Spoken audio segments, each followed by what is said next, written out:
Murakaza neza ku buzima Info Clinic, aho twihugura ibijyanye n'ubuzima. Mu kiganiro cy'uyu munsi tugiye kureba hamwe impamvu ukwiye kurya inyama y'ifi kubera ko ari inyama nziza cyane, cyangwa se ukwiye kurya ifi kubera ko burya ari nziza cyane kandi zifite akamaro gatangaje ku mubiri wacu. Turebera hamwe impamvu 12 ukwiye kurya inyama y'ifi ugatangira uyu munsi byibuze inshuro 2 cyangwa se inshuro 3 mu cyumweru, niko abahanga mu mirire batubwira. Inyama y'ifi ikungahaye ku ntungamubiri z'ingenzi kandi nkenerwa ku mubiri wacu udapfa no kubona mu bindi biribwa cyangwa se mu zindi nyama. Inyama y'ifi tuyisangamo proteine nyinshi. Proteine ni intungamubiri zubaka umubiri. Inyama y'ifi nanone dusangamo ibitera imbaraga bishobora gutuma umubiri wacu ubona imbaraga ndetse n'ubushobozi bwo guhangana n'uburwayi cyangwa se n'indwara duhura nazo. Mu nyama y'ifi dusangamo ibinure byiza by'omega 3, bikaba ibinure byiza bituma abana bakura neza mu gihagararo ndetse no mu bwenge, bigatuma umubiri wacu ugira itoto usa neza kandi bigatuma tugira ubuzima bwiza muri rusange. Kurya inyama y'ifi muri rusange bitera imikorere myiza ku mubiri wacu, bigatuma tugira uruhu rwiza, tukagira ingingo zikora neza, ubuzima bukora neza muri rusange, kandi bikagabanya ibyago bitandukanye byo kwibasirwa n'indwara zitandukanye, harimo nk'indwara z'umwijima, indwara z'umutima, indwara z'ubwonko ndetse n'izindi ndwara zitandukanye turubuze kurebera hamwe. Tudatinze rero, reka turebere hamwe intungamubiri zitandukanye dusanga mu nyama y'ifi. Mu nyama y'ifi dusangamo ibinure byiza by'omega 3 nk'uko twabivuze, tugasanganyemo umunyungugu wa sodium, nawo ukaba ari ingenzi cyane mu mikorere y'umubiri. Mu nyama y'ifi dusangamo umunyungugu wa potassium, nawo ukaba ari mwiza cyane ku mikorere y'umutima n'imitemberere myiza y'amaraso. Mu nyama y'ifi dusangamo intungamubiri za proteine zubaka umubiri nk'uko twivuze. Mu nyama y'ifi dusangamo vitamine C, ikaba ari vitamine yongera ubudahangarwa bw'umubiri igatuma tugira n'uruhu rwiza. Mu nyama y'ifi dusangamo ubutare bukoreshwa n'umubiri mu gukora amaraso mashya no kuturinda ko twagira ibibazo by'amaraso make. Mu nyama y'ifi dusangamo vitamine B6, ikaba ari nziza ku mikorere y'ubwonko n'umubiri muri rusange. Mu nyama y'ifi dusangamo umunyungugu wa magnesium, nawo ukaba ari ingenzi cyane ku mikorere y'umutima.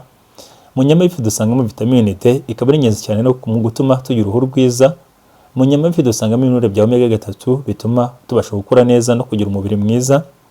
Mu nyama y'ifi dusangamo vitamine B2, nayo ikaba ari nziza ku bijyanye n'imyakura yumva. Mu nyama y'ifi dusangamo ubutare bwa phosphore, nabwo bukaba ari ingenzi cyane mu mikorere y'amagufwa no gutuma akomera. Mu nyama y'ifi dusangamo umunyungugu wa zinc, nawo ukaba ari ingenzi cyane mu kuzamura ubudahangarwa bw'umubiri, ukaba ari na mwiza ku bagabo mu kwitwara neza mu gikorwa cyo gutera akabariro. Mu nyama y'ifi dusangamo umunyungugu wa iode, uturinda kuba twarwara indwara y'umwingo kandi ugakoreshwa n'umubiri mu bintu bitandukanye. Tudatinze rero, reka turebere hamwe ibyiza cyangwa se akamaro kagera kuri 12 ko kurya inyama y'ifi, tunabihuza nyine na za mpamvu 12 zo kwiye kurya ifi byibuze inshuro 3 mu cyumweru. Ibyiza biza ku mwanya wa mbere byo kurya inyama y'ifi ni uko ugabanya ibyago byo kwibasirwa n'indwara z'umutima. Mu nyigo yakozwe n'ikigo cy'Abanyamerika cyitwa Journal of Cardiology, ivuga ko byibuze inyama y'ifi kuyirya bigabanya ibyago byo kwibasirwa n'indwara z'umutima ku kigero kiri hejuru. Ibi bigaterwa n'ibinure byiza by'omega 3 dusanga mu nyama y'ifi. Ibinure bikaba bitera imikorere myiza y'umutima, imikorere myiza y'imitsi itwara amaraso, ndetse bikanatera amaraso gutembera neza, bikanarinda umutima. Ibyiza biza ku mwanya wa kabiri byo kurya inyama y'ifi ni uko igabanya ibyago byo kwibasirwa n'indwara yitwa Alzheimer. Alzheimer ni indwara itera ubwonko kwibagirwa cyangwa se gutera ibibazo by'ubwonko. Ahanini ni indwara ituruka ku busaza. Ubushakashatsi bwakozwe mu mwaka wa 2016 bwagiye bugaragaza ko uburyo inyama y'ifi bigabanya ibyago byo kwibasirwa n'indwara ya Alzheimer, yayindi ndwara itera kwibagirwa, ugasanga umuntu yasubiye bwana kandi yarakuze. Hari ubushakashatsi bwatangajwe mu kinyamakuru cyitwa The Journal of American Medical Association, kivuga ko byibuze ibikomoka mu nyanja harimo n'amafi bigabanya ibyago byo kwibasirwa n'indwara ya Alzheimer ku kigero kiri hejuru.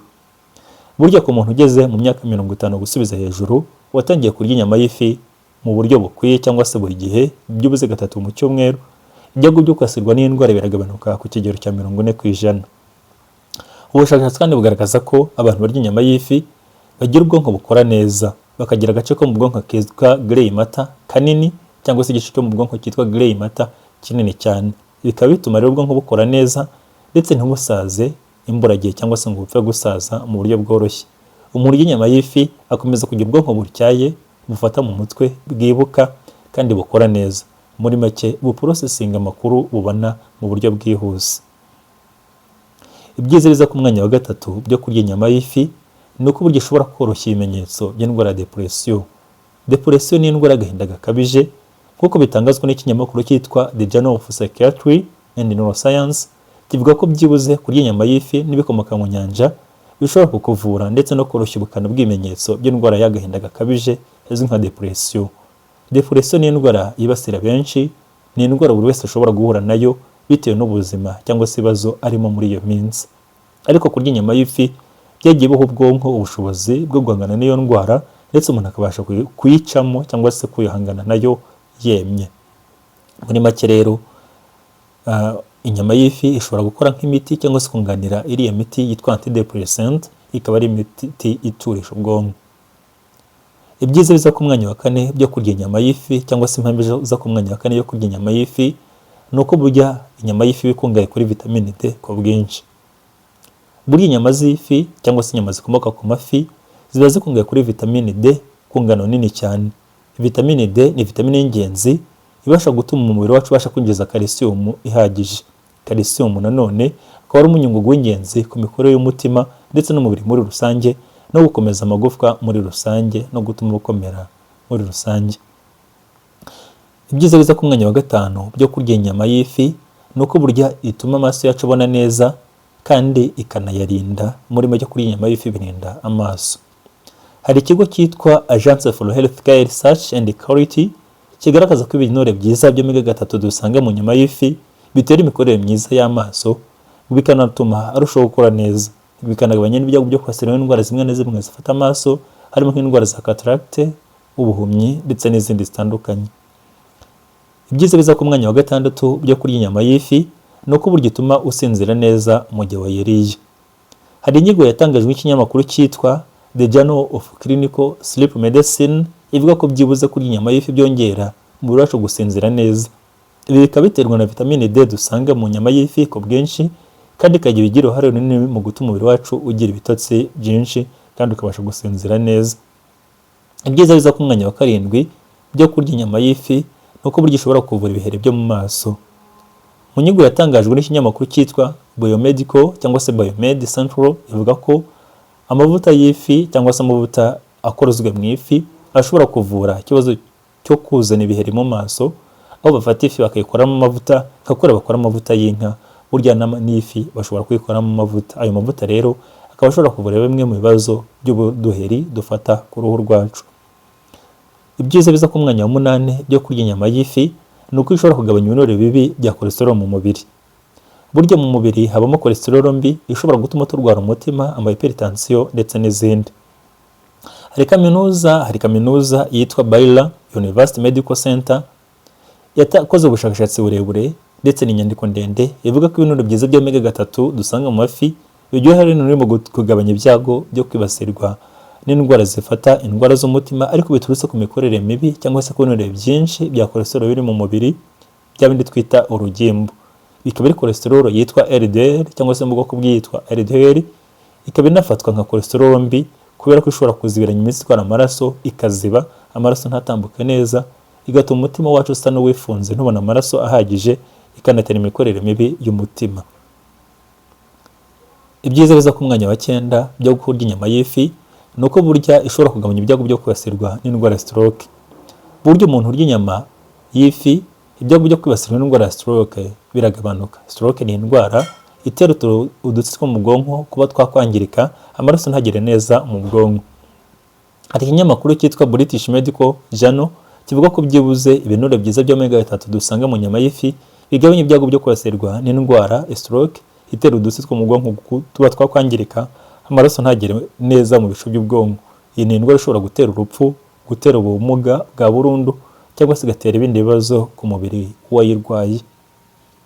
Ibyiza biza ku mwanya wa 10 byo kwibasirwa cyangwa se byo kurya inyama y'ifi ni uko ugabanya ibyago byo kwibasirwa n'indwara za kanseri. Hari inyito zitandukanye zagiye zigaragaza ko byibuze kurya inyama y'ifi bigabanya ibyago byo kwibasirwa n'indwara za kanseri zimwe na zimwe, nka kanseri zifata mu muhogo, zifata mu kanwa ndetse n'izifata mu mara, yewe na kanseri zo mu kibuno. Hari ubushakashatsi bwatangajwe mu kinyamakuru cyitwa Journal of Clinical Nutrition, nawe ushobora gushaka ukabusoma, buvuga ko byibuze kurya inyama y'ifi bigabanya ku kigero gifatika ibyago byo kwibasirwa n'indwara ya kanseri. Ibyiza biza ku mwanya wa 11 byo kurya inyama y'ifi ni uko gishobora kugabanya isukari yo mu maraso ku kigero gifatika. Hari ikinyamakuru cyitwa The Journal of Circulatory cyangwa Circulation kivuga ko byibuze amavuta yakozwe mu ifi cyangwa se mu nyama y'ifi agabanya ikibazo cyo kugira isukari nyinshi mu maraso, bigaterwa n'uko mu mafi burya haba ibinure byiza bya omega 3 ku bwinshi, ari n'ibyo bifasha umubiri wacu kugabanya isukari iri mu maraso ndetse no kuyirya ntibitume isukari mu maraso itumbagira. Ibyiza biza ku mwanya wa 12 byo kurya inyama y'ifi ni uko burya ishobora kuvura umwijima ndetse no kuwurinda. Hari inyigo yakozwe na kaminuza yitwa ya Columbian University ivuga ko byibuze ibinure byiza bya omega 3 dusanga mu nyama y'ifi bifasha mu gucagagura ibyitwa triglyceride, bikaba ibinure cyangwa se urugemano rwo rushobora gutera ibibazo, cyane cyane bikaba bishobora gutera ibibazo nko kuziranya umwijima, bigatuma wuzurana ibinure ndetse bigatera n'imikorere mibi y'umwijima. Muri rusange inyama y'ifi ni nziza ku mubiri wa muntu kubera ko ishobora kugabanya ibyago byo kwibasirwa n'indwara zimwe na zimwe harimo n'izikomeye, kandi ikaba irimo intungamubiri nyinshi z'ingenzi nk'amaproteine, ibinure byiza bya omega 3 bituma umubiri wacu ubasha kubaka imikaya ndetse no gusana ahangiritse. Nanone burya kuri inyama y'ifi bigatera ubuzima bwiza, haba ku bana, ku bagore batwite, ku bakuze ndetse umuntu wese burya akariye inyama y'ifi kubera ko ari nziza kuri we kandi ishobora gutuma agira ubuzima bwiza, ubuzima buzira umuze. Niba ari bwo bwa mbere ugeze kuri channel wakora subscribe, tuvuga ku buzima, indwara, imiti ndetse n'ibiribwa.